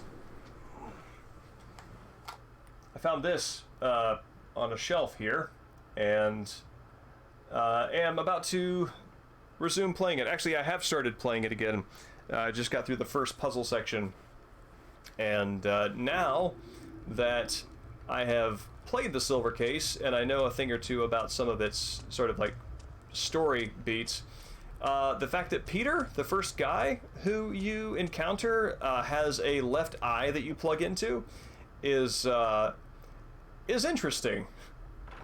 I'm not sure what to make about that, but maybe that will become clear now that I know a little more about the sort of universe of the Kill the Past universe that falls into.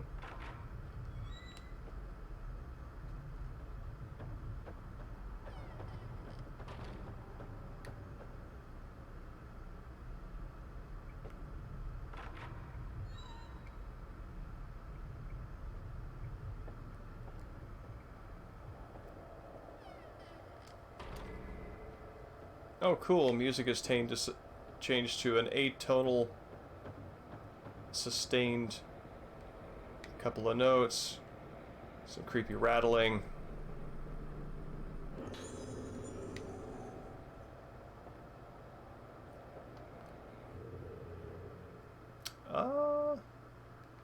Yeah. Yes, Peter.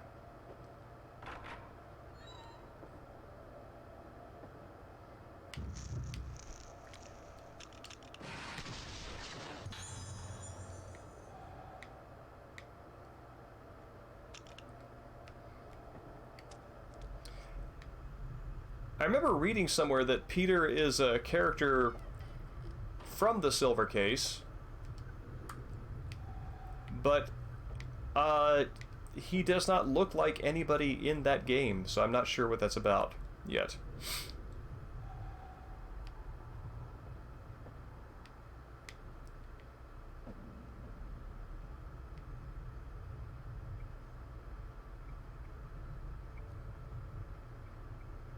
There we go. A Flower, Sun, and Rain remaster? See, that is a game, the look of that, the international release of that, I really wish had some sort of PC port, so it could be played without resorting to a 3DS or a DS emulator. My family has been protecting and continuing the ritual, acting as head priests. Oh, this is for Director Haibara. At the same time, okay, so the head priest, in fact, started the mental hospital, so yes, super culty. I would like a copy of the PS2 version. I think that would be neat to run through, especially comparing it to the DS port. At the same time, they've fought against the Lunar Eclipse syndrome as spiritual healers. As for me, I protect the teachings of the Haibara family and have built a hospital to treat patients of Lunar Eclipse syndrome, researching it from a medical perspective. Okay, so he's taking the cult-like island traditions and applying science to them. I believe it is my mission to research Lunar Eclipse using a combination of traditional and medical methods. The inhabitants of this island once tackled investigations into the human soul with their own original methods. One of these methods was the Kagura masks. In the Kagura dance, the Utsuwa, which means vessel, wears the mask, listens intently to the music, and loses herself within it. The Kanade's mask regulates the rhythm and the beat of the dance. Alright, so there's the Utsuwa, who is a key figure, and she kind of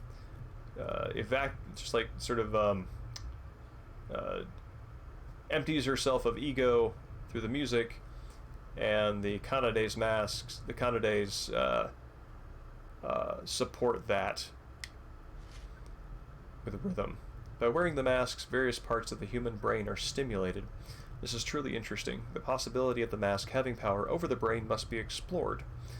It feels very JoJo's Volume 1. The door to that as yet untouched area is now open. This was once the ultimate end to the Rugetsu Kagura dance. No, it was likely the ceremony of passage's true form. The ceremony is a potent way to enter the mind's abyss. But because it caused a disaster, the ceremony has been stopped for a long time and become taboo. That terrible tradition of disaster. That's a lovely little phrase. I like that. However, in order to overcome this illness, we must venture into the taboo. The lunar eclipse occurs once every 10 years. This opportunity to perform it again must not escape. We have no time.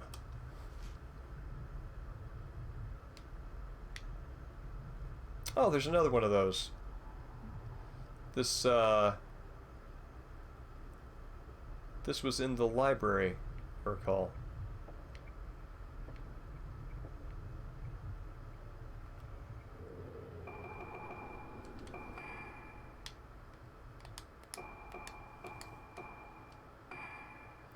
He is in charge of concealing the box with a Rogetsu carving design from the director.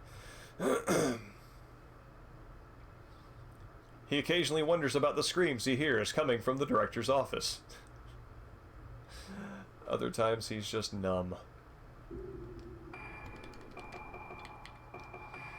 Director Haibara, who built Rugetsu Hall and dedicated himself to researching Lunar Eclipse syndrome, it's impossible for him to turn back.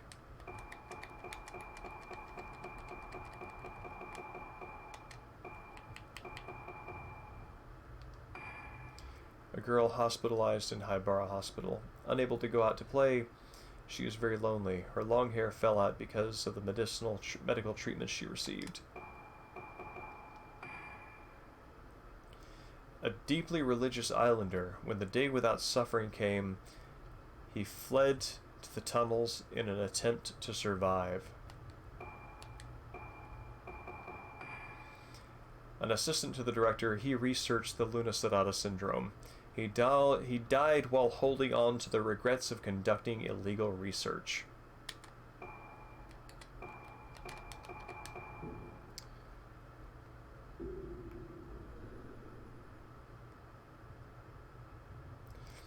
Yeah, well, I mean, you can always console yourself with, well, I used a taboo method, but I can't technically do it again for another 10 years, so, by then, who's gonna remember?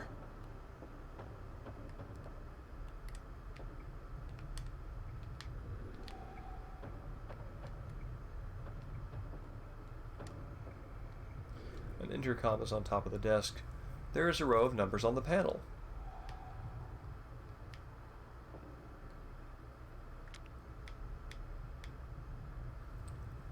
Looks like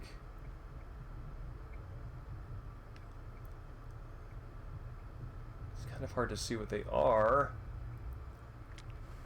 Here.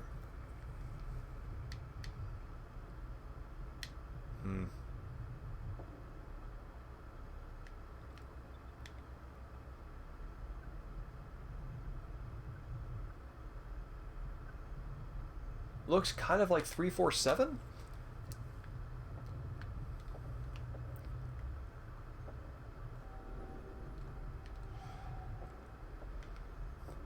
But I'm unclear. I mean, I'm not getting that information by observing it.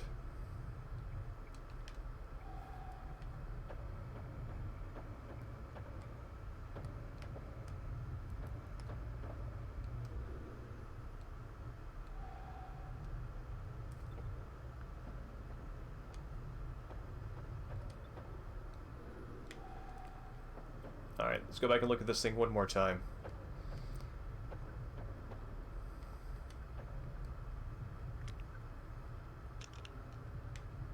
Oh, maybe...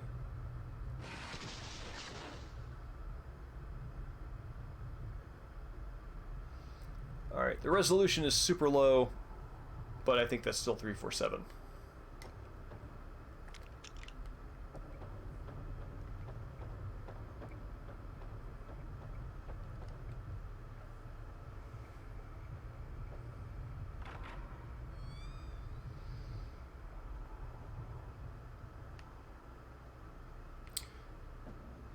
Why do I feel like there was an intercom in here. Maybe I need to press the buttons on that to activate this? I don't know. I'll go back and look.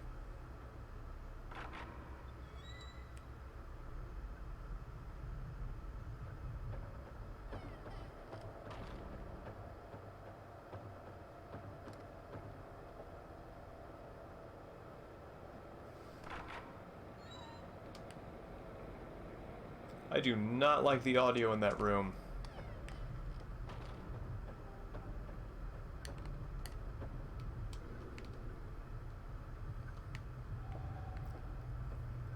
Oh. Nope. I cannot do that. I gotta go back through this room again.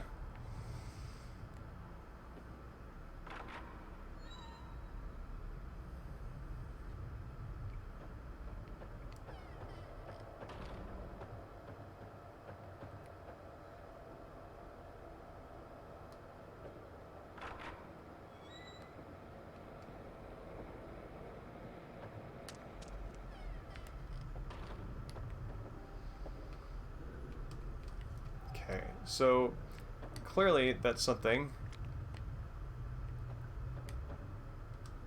There's a decorative carving. That's the moon behind a bunch of clouds.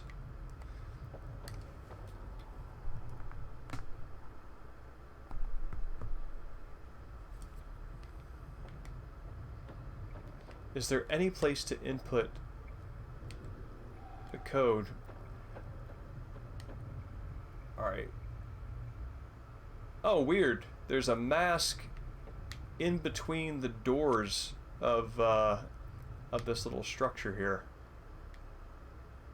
Somehow the masks makes that much creepier. Alright, I don't think there's anything else I can do here right now. Let's go down this hall.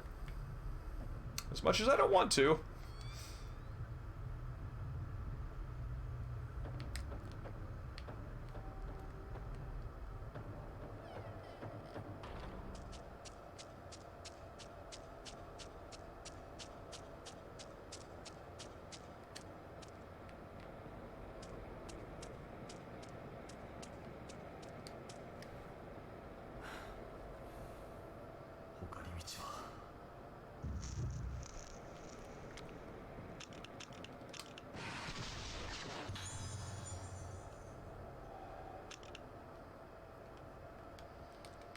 Alright, so I definitely need to follow him. Oh, cool! Now I can open that box. Single sheet of paper inside. Series of digits. What seems to be a fragment of Tanka poetry written on it. Filing cabinet. 438951. The magic of the full moon. The sides of a square.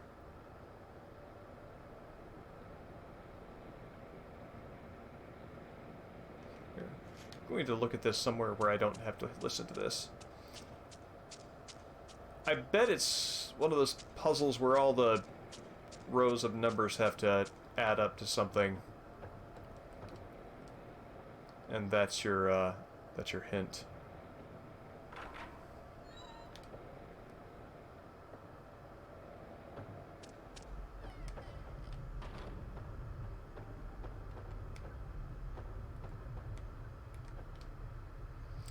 Okay. Okay, cool. I wasn't supposed to look at that really low-res texture for a hint. That's 8 plus 3 is 12. 12 plus 4 is 16.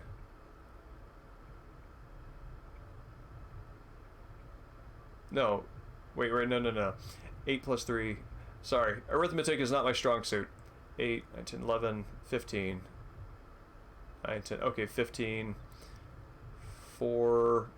So this has to add up to 15. So that's 13. 14, 15. So that's 2. 5, 6, 7, 8. 7? 8, 9, 6.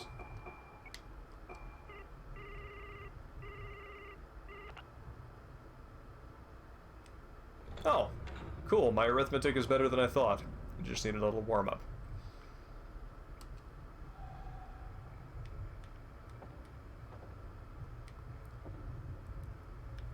Very good creepy lighting on that that mask there.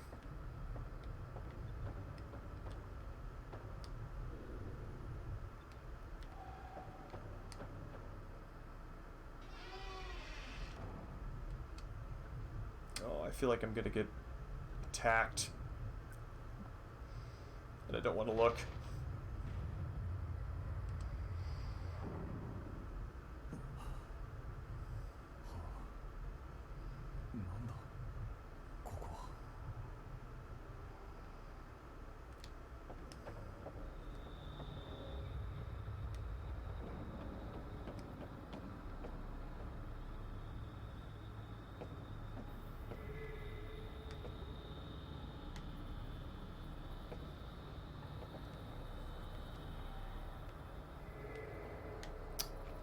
Oh, this looks bad.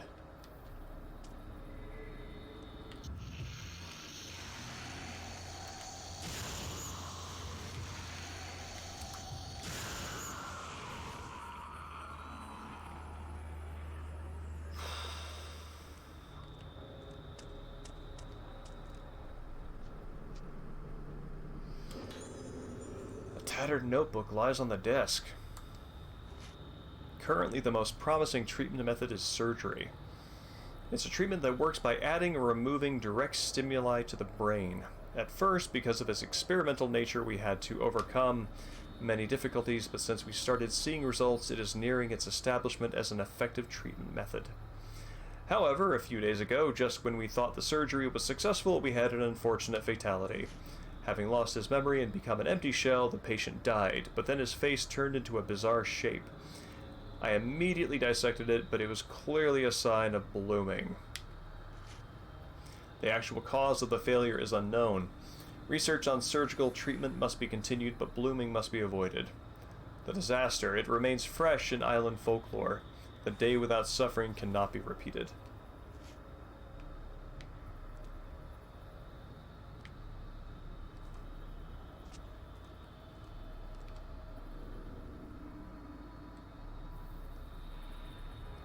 A red blotch is left on the bed where a restraint band is wound like a thick belt. That looks gruesome.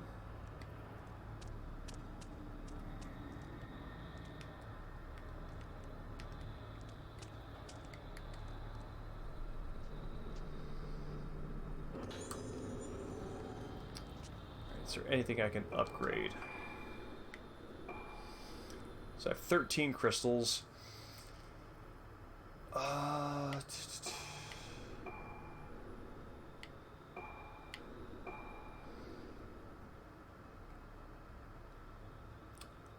don't know if points are where I want to invest my strength right now.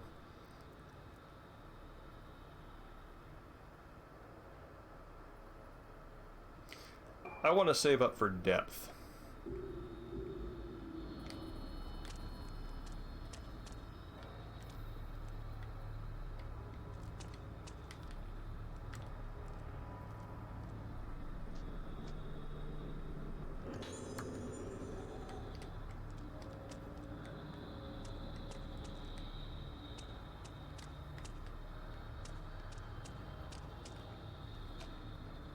Some bizarre ambient sounds.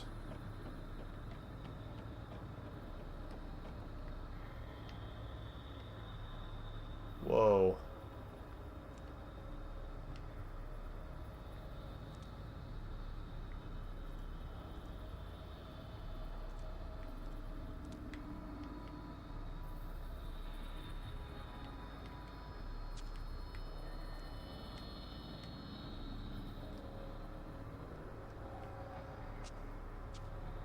What am I overlooking here?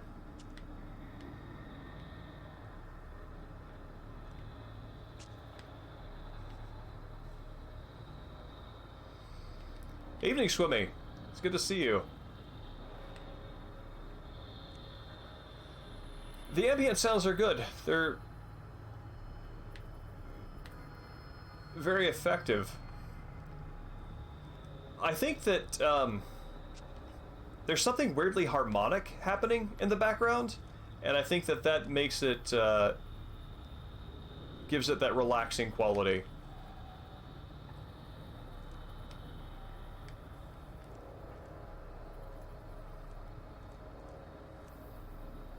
Okay. Where the heck is the item?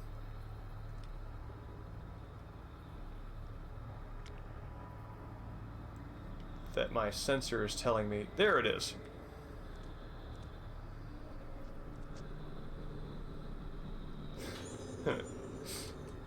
Crickets if they were ghosts. I like it.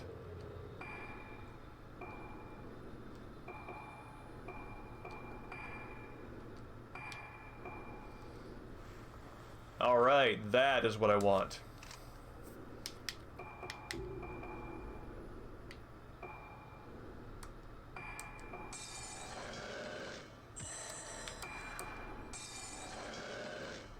Good. Good, good. How are you, Swimmy?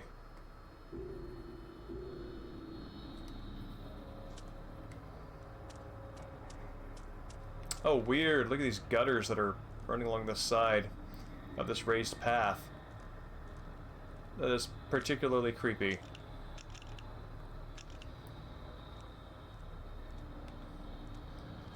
I hear you. I do too.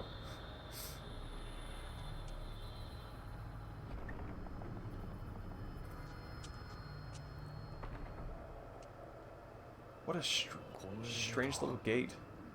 ここに繋がっていた。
Whoa.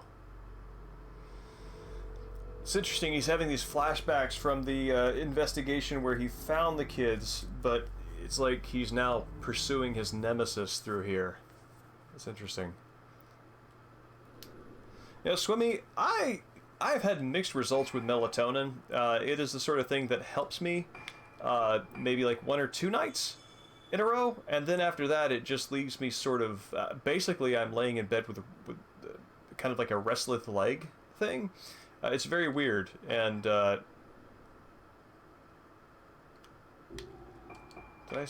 overwrite? Yes, there we go. So it's variably effective. I didn't know there were different kinds of melatonin, unless you mean like a different brand or something.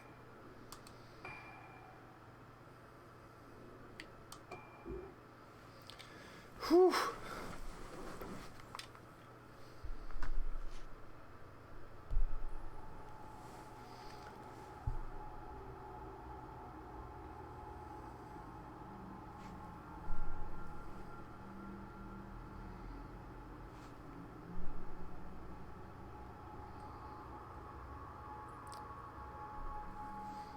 See.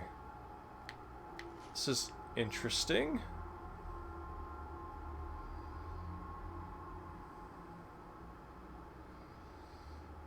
Huh. Interesting. Now that might merit looking into a little more. Sleep seems to come okay to me now. I'm pretty consistently exhausted from parenting, so that helps me out a lot. If we cannot remember, does it no longer exist? Dreambomb, do you mean these are what Suda wrote that was then turned into the story, or this is like Suda's original, like what's the relationship here?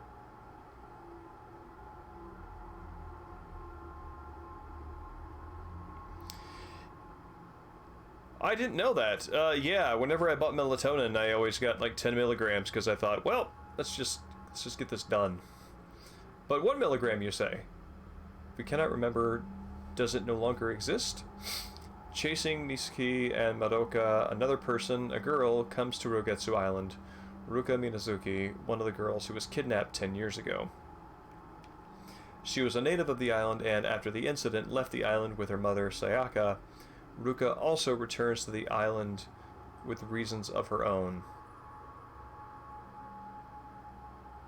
Oh, not Ruka in addition to returns to the island, but Ruka returns to the island also with reasons of her own. Okay.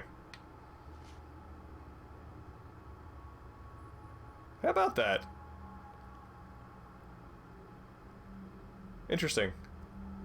Daughter of an influential family, she wants to recover the memories she lost 10 years ago, to find her father's fate, and the fate of the islanders, and most of all, her own fate. To find the key to her memory, Ruka wanders Rogetsu Hall, and encounters Madoka, who has become a ghost. Ruka sees her own face in the library mirror, distorted and ugly.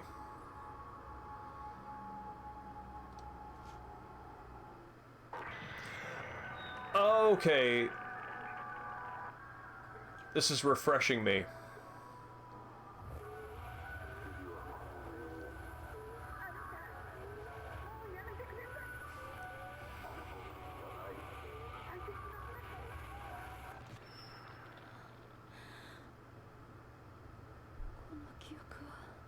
Is this Ruka? I didn't think this was Ruka. No, it is Ruka. Oh, wait, her story ended here too? Who is the other? It's okay. I could have sworn that Minasaki was the chapter 1 playable character, but it appears not. Oh, I see. Kirishima's chapter. Yeah. Alright.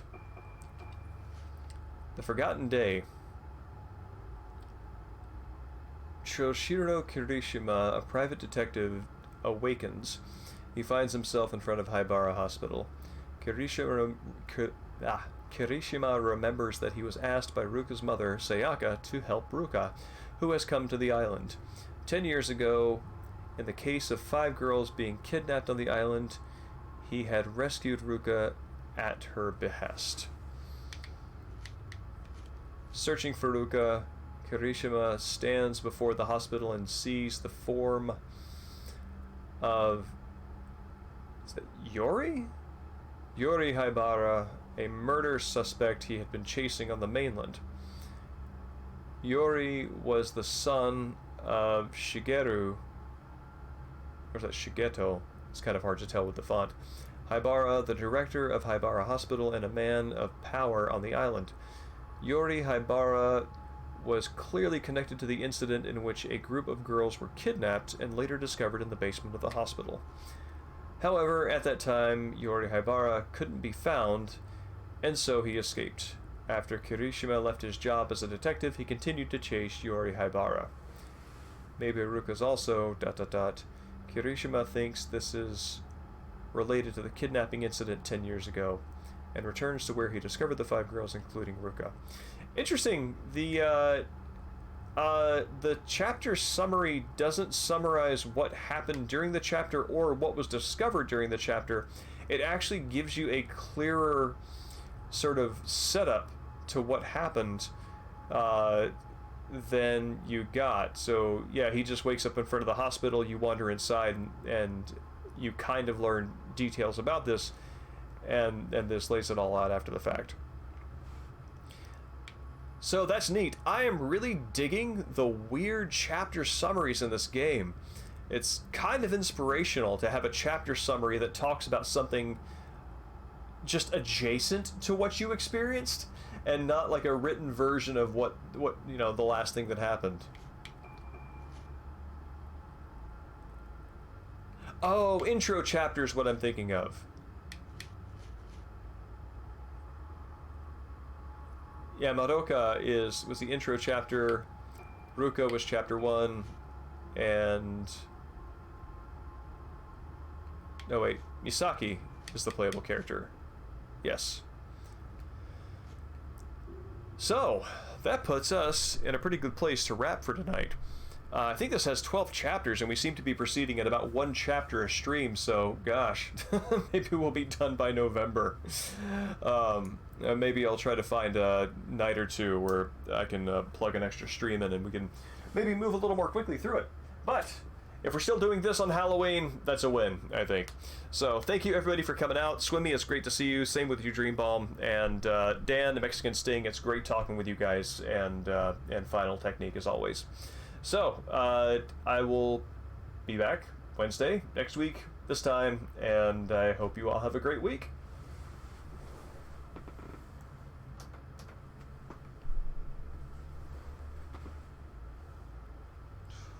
There's a mouse. There's a mouse. There we go. Y'all make my week happier. So, have a good one.